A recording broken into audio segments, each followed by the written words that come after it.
दशहरा के दिन हम सब ने रावण के बड़े बड़े पुतले जलते हुए देखे हैं।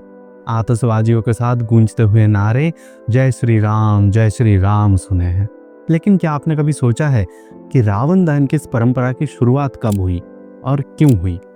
आइए आज जानेंगे रावण दहन की इस परंपरा के पीछे क्या पौराणिक एवं ऐतिहासिक तथ्य है उसके बारे में।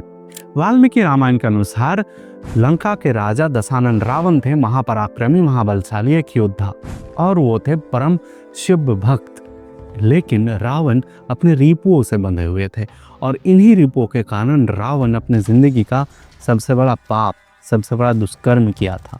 रावण ने माता सीता का हरण किया था।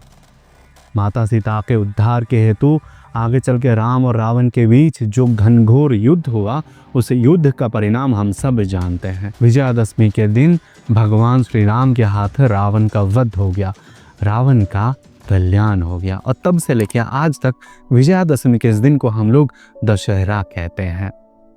लेकिन रावण के मृत्यु के पश्चात क्या हुआ, इसका जवाब ढूंढते ढूंढते जब मैं वाल्मीकि रामायण में पहुंचा तब मुझे पता चला रावण के मृत्यु के पश्चात वहां पे शोक छाया हुआ था।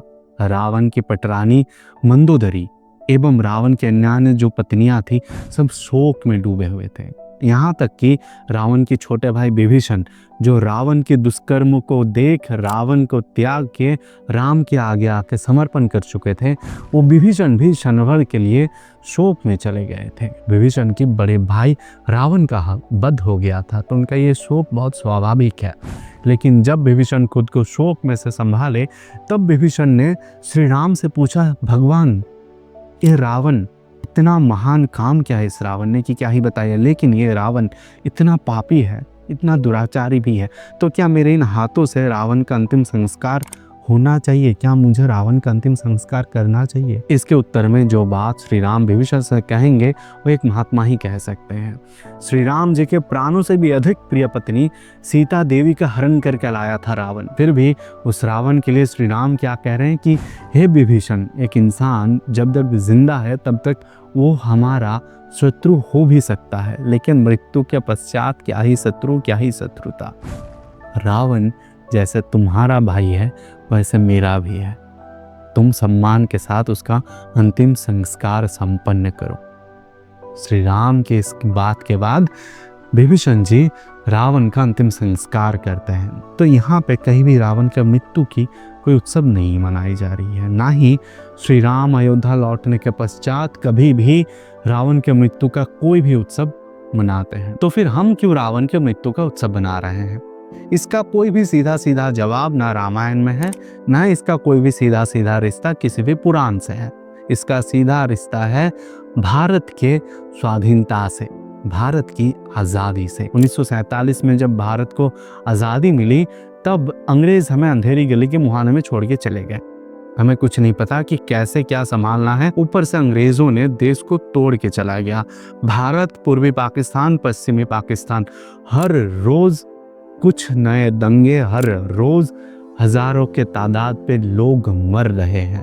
हमें कुछ नहीं पता कि इस परिस्थिति से कैसे उभर के आ सके, इस परिस्थिति को कैसे संभाल सके। इतने में कहा जाता है कि 1948 में पहली बार तत्कालीन बिहार के रांची शहर में कुछ लोग आए थे पूर्वी पाकिस्तान की नॉर्दर्न फ्रंटियर से, और वही लोग, वो रिफ्यूजी 200-300 लोग मिलके पहली बार एक 12 फीट रावण की मूर्ति बना के उस रावण की दहन किए थे।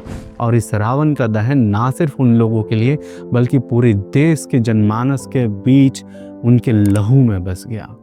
ये लोगों के सिर्फ चेतन मन में नहीं, अब चेतन मन में बैठ गया कि रावण की ये जो दहन है ये बुराई पे अच्छाई का जीत है। आज हम लोग खराब परिस्थिति में हैं, लेकिन कल ये रावण मरेगा, कल ये बुराई मरेगी, अच्छाई जीतेगी, कल परिस्थिति हमारे लिए अच्छा होगा, परिस्थिति स्वाभाविक होगा। तो रावण दहन की परंपरा जो तब शुरू हुई थी, तब भारत के जनमानस के बीच ये ऐसे बैठा था कि बुराई के ऊपर अच्छाई की जीत अनिवार्य है, वो होके रहेगा। अगर रात है तो दिन आएगा, अगर रावण है तो रावण का वध होगा, रावण का दहन होगा। इसीलिए तब से लेके आज तक हम लोग रावण दहन करते हैं। यह रावण दहन बुराई के ऊपर अच्छाई की जीत की प्रतीक है। हर इंसान के अवचेतन का एक सहारा है, जो सहारा युगों युगों तक चलता रहेगा। मैंने अभी थोड़ी देर पहले इस वीडियो में कहा कि रावण बड़ा पापी, बड़ा दुराचारी था। रावण को हम लोग सर्वश्रेष्ठ पापी कहते हैं। रावण पापियों के पराकाष्ठा है। लेकिन मेरा एक सवाल है आपके लिए, एक प्रश्न है, आपको क्या लगता है बड़ा दुराचारी, बड़ा पापी कौन था, रावण या दुर्योधन? आपका विचार क्या है इस बारे में? आप अपना उत्तर एवं इस वीडियो के बारे में आपका विचार कमेंट में बताइए।